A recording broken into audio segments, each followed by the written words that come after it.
welcome to Leaders of Tomorrow, 18 Hours Daily Initiative that celebrates the undying entrepreneurial spirit of micro, small and medium enterprises.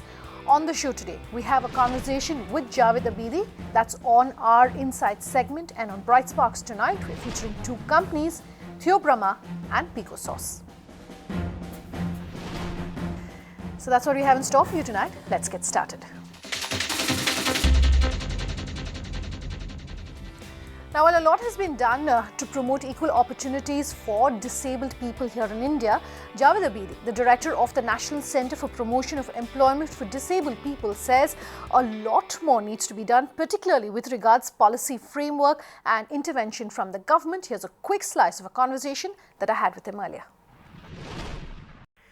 Thank you so very much for speaking with us here on the Leaders of Tomorrow. Let me kickstart this conversation by asking you to run our viewers through the work that the National Centre for the Promotion of Employment of Disabled People, just run us through the work that the centre does. Well, we were set up in 1996, almost 20 years ago, purely as an advocacy organization. So first of all, what sets us apart from other NGOs in the disability space is that we are not into service delivery at all. Basically, we are looking at policy vis-a-vis employment on the promotion of employment opportunities for people with disabilities. But I must also very quickly add that we realized almost in the beginning that employment is not possible in isolation, that we cannot talk of employment without talking of education. Unless people are educated and skilled, jobs won't result. Then we further realized that neither employment nor education are possible without accessibility, unless people are able to step out of their homes, unless they are able to go to schools, colleges, universities, technical institutes, etc. So basically the whole gamut of disability on empowering people with disabilities through employment opportunities. So let me take that point forward and ask you what the scenario is with regards to employment of people with disabilities by India Inc. at this point. Unfortunately, it's very bleak. Even as we speak, if you look at the numbers, we monitor the corporate sector very closely. We also monitor, of course, the government sector, the PSUs. As far as the corporate sector is concerned, the average rate of employment is not even 1%, not even 1%. And this is not me saying so, these are the statistics collected by the various business groups themselves. So what can be then done to change this scenario? So what, in your opinion, is going to be that thing which really sparks off the kind of changes that the industry should ideally see? It is the responsibility of corporate India to take them along, and you have to open your doors. You have to start from somewhere, make a pledge that at least your future constructions would be accessible, that your future procurements would be accessible, that you would not discriminate. Like for example, unfortunately in India we don't have strong laws. The only law that we still have is the Disability Act of 1995, and that's quite archaic, and unfortunately it does not say much for employment in the private sector. Sure. What advice would you have for our viewers then watching this interview and wondering how they can possibly go about hiring such people? What are the changes in terms of, say, infrastructure maybe, or software, or just sensitizing of the work culture and the other employees that they must undertake for this? Well, the very first change, and to my mind the most important change, is the change of mindset. That a very firm message must go from the leadership to the HR department, to the HR people at the topmost level, to say you will not discriminate. I frankly would even advocate for something called positive discrimination, or what many other corporates are doing is positive discrimination, meaning that you will go out of your way, you will tell your HR to go out of your way to hire people with disabilities. There is not a industry or not a sector which cannot employ people with disabilities. Maybe not in all the jobs, but certainly in most of the jobs. So you open your doors, you open your minds, the rest will come. Infrastructure, software, the rest of course will be important, but the most important is the opening of minds. We've been talking so far about the role that India Inc. plays as far as hiring of people with disabilities, but let me at this point also talk about the role that government has to play.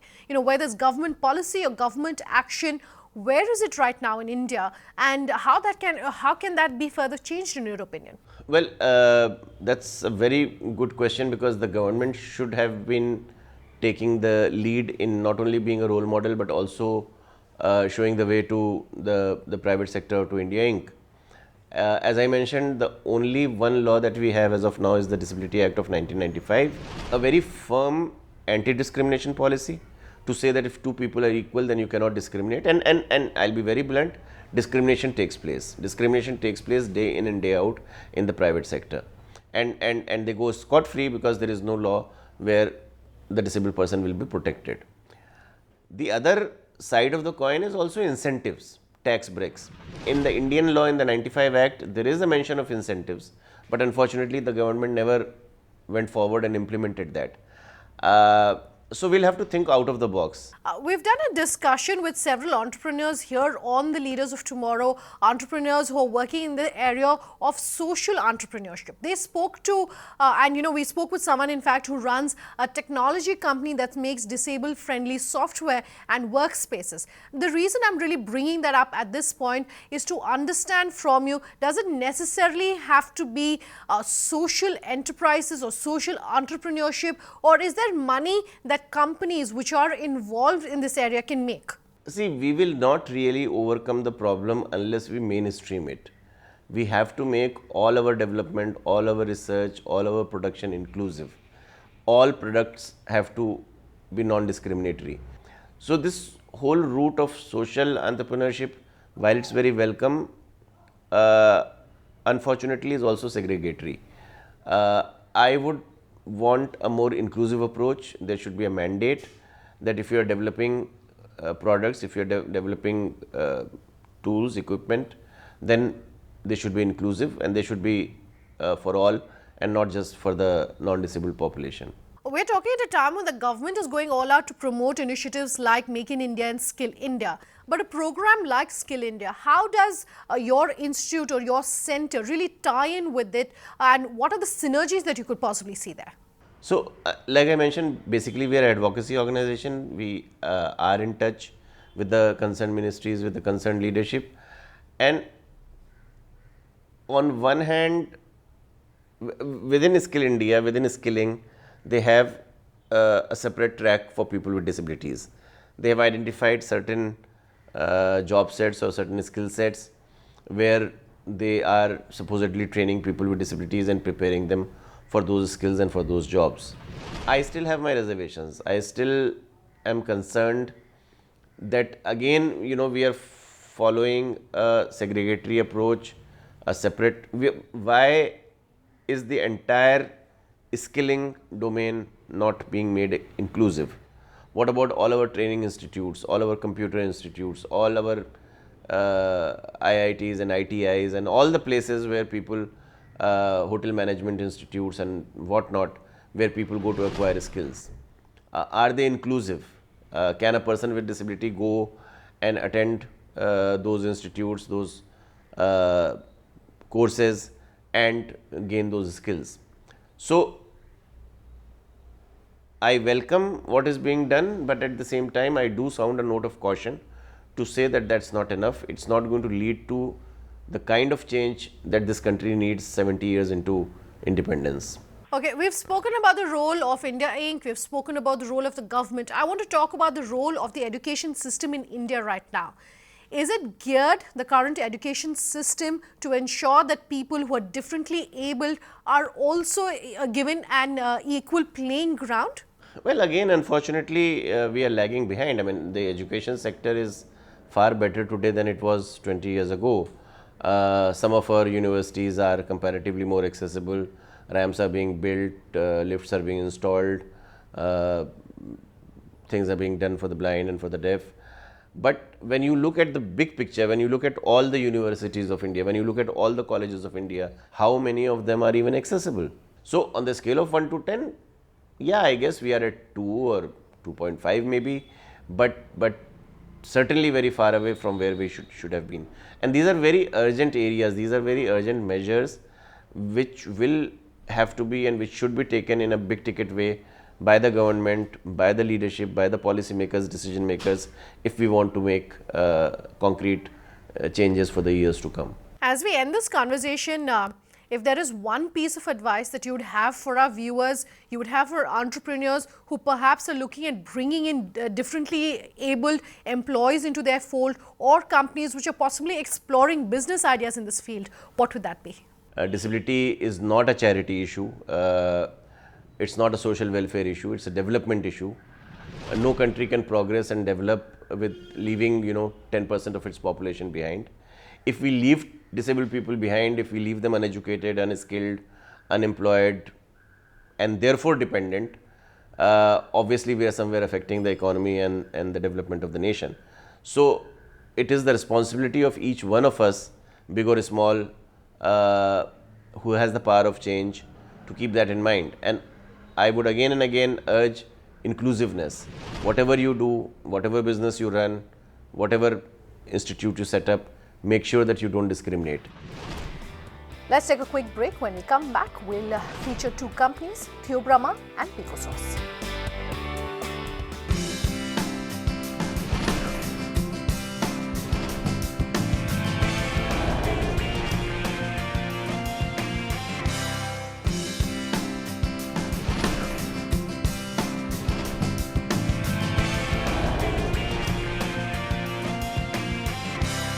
Welcome back. You're with us here, the leaders of tomorrow, and tonight we're featuring Theobrahma as well as PicoSauce. Now, in Greek, Theobrahma translates to food of the gods, and if its cult-like following is any indication, the Mumbai-based bakery brand seems to have lived up to its name. Pooja Jain met with the management to get a flavor really of the culinary enterprises, also to get some management mantras and takeaways. Take a listen. When Mumbai-based bakery Theobrahma opened its doors in 2004 with a small cafe in Colaba Causeway, perhaps nobody could have anticipated it become the city's go-to destination for delectable desserts. Owned and managed by a Parsi family, driven by pure passion, we met with Theobrahma's management team to understand the business mantras and best practices that have come to serve as icing on the cake. So for over a decade, Theobrahma has been serving ordinary humans the food of the gods. Walk us down memory lane and take us through your journey to date. Since its inception in 2004, when we opened our doors to the public at the flagship outlet Colaba, the genesis has been to provide a quality product, a patisserie experience, to a larger section of the public at honest pricing.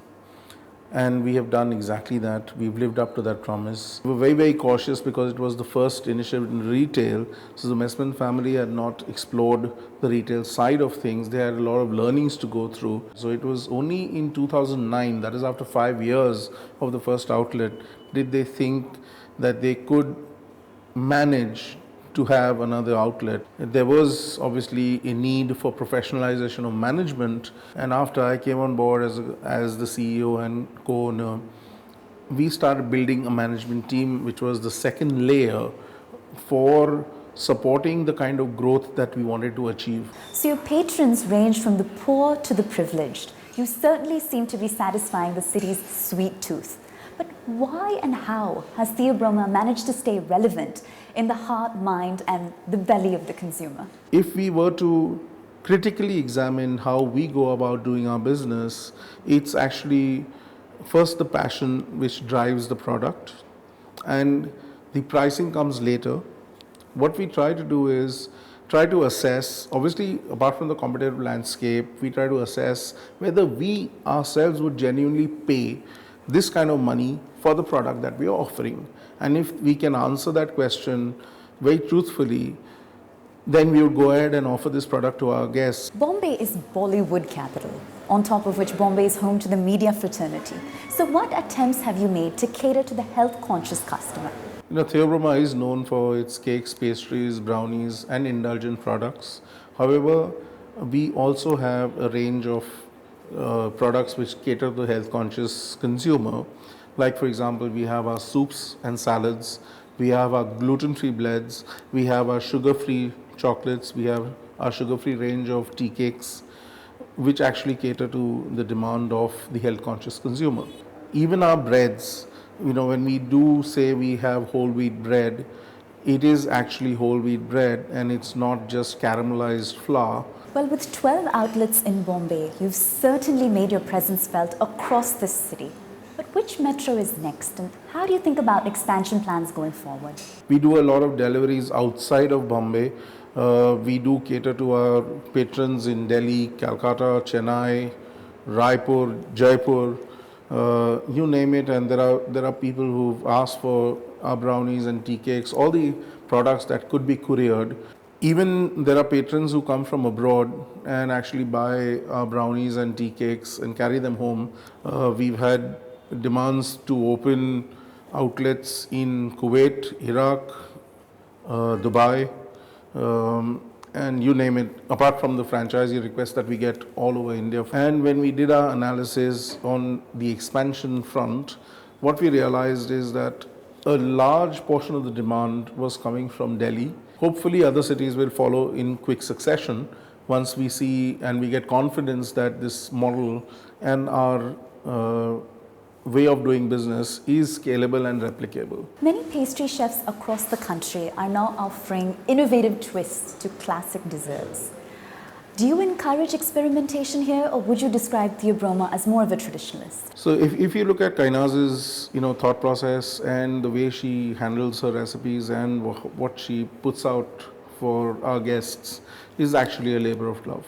As far as recipes and tastes go, yes, we continue to remain traditional, but if our guests require innovation, if our guests require bespoke creative menus, we are happy to provide them. And as an entrepreneur, do you find it to be a challenge to strike a balance between this labor of love, as you call it, and the business of baking? Yes, we do constantly have the challenge of creating that balance. The family really ensures that when they are pricing a product, they ask themselves an honest question: what would you pay for this product, apart from what competition is charging? Okay, so that is one facet. Competition's pricing is one facet. You cannot offer something which is going to not be commercially viable. At the same time, we want to make sure that we are expanding and rotating and innovating our offerings. Even though we scale multiple levels of growth, we should not forget what we stand for. Well, Theobroma stands for food of the gods, so I think that says it all. They expect to be wowed in each and every manner, whether it's the service, whether it's your food, whether it's the interiors and an experience. And as the brand stands for honesty in all aspects, we ensure we deliver it via the product, our service, and our pricing as well. With its patronage as its proof point, Theobroma is well poised for rapid expansion. With its sights set on Delhi next, Theobroma will soon be satisfying the capital city's culinary cravings, one bite at a time.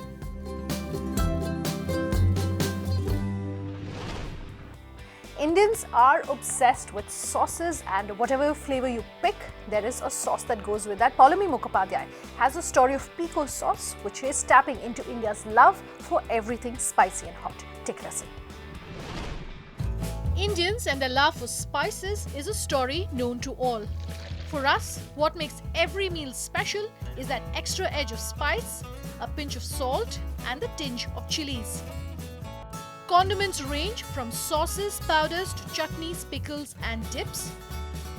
To tap into the staggering demand of the Indian market, Nilgai Foods launched India's first hot sauce brand, Pico, in 2011. We actually have decided to go with flavors of different spices as opposed to just the chili burst. Giving an example of the Bhoot Jalokia chili, it's the third spiciest chili in the world.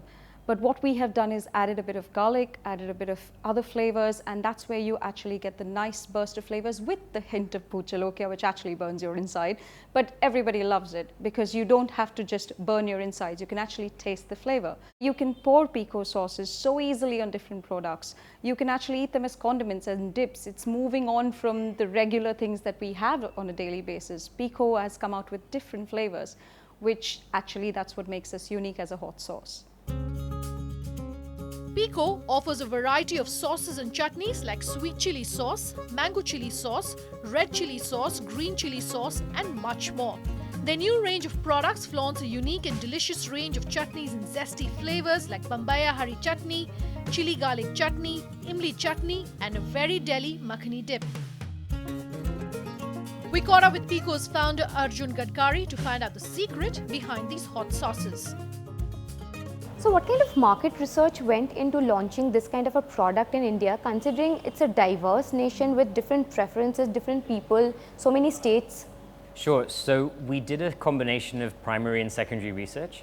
A lot of the primary research was helped by the fact that we had a network of cafes when we first started under the brand name Pico Express. That helped us touch base with maybe 500 customers every single day.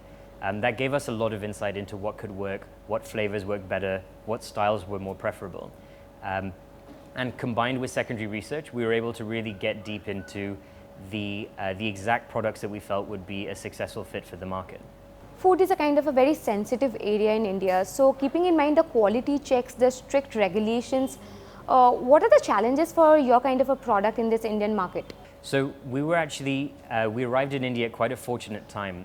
The FSSAI regulations had recently been updated, which meant that at the time that we were setting up the factory for the first time and the first wave of products that entered the market, we were able to produce in line with the new FSSAI regulations.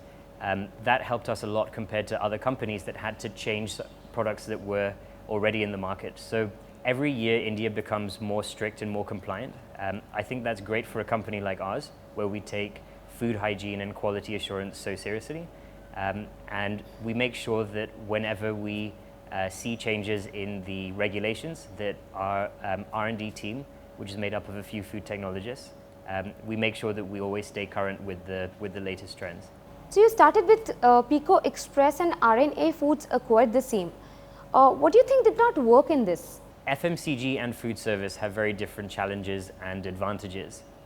When I think back to our days of Pico Express, real estate was a major challenge, but there are ways of overcoming that. Freshness of food, logistics, these are all key challenges that need to be addressed, but they all can be addressed. I think for us, the biggest challenge that we faced was launching an FMCG brand at the same time as a food service, and it ended up stretching the bandwidth of our senior management a bit too much, which is why I think now that RNA have taken on Pico Express, which they're converting into Paninaro, I think it's great because they're able to focus on food service in totality while we focus completely on FMCG. So keeping in mind the growth of e-commerce in India, how crucial is it for brands like Pico to be available in offline departmental stores as well as online markets? Yeah, that's right. So Abhay and I have always had a strong belief in e-commerce as a major future part of retail in India. I think there's a reality though, is that it is still very nascent. And with so many millions of stores that are still part of general trade and part of the unorganized retail sector, it would be a mistake to rule out general trade as a key focus point in an FMCG brand. Having said that, we have for both of our brands, Pico as well as CocoFly, we have an online e-commerce platform, and we're available across Amazon, across Big Basket, and recently we're entering with brands like Grofers. I think something like Grofers is likely to be more in line with where e-commerce for food heads in the future, where the enormous network that general trade has in this country is leveraged rather than replaced by online purchases. Pico's foundation rests in its flavors and authentic taste. With its tagline "Jitna spice, utna nice," Pico has embarked on making India shine on the global map when it comes to the spice market.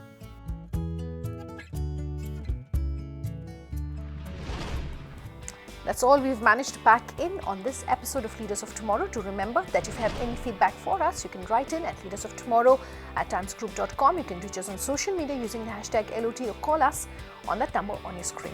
Thanks for watching. Have a good night.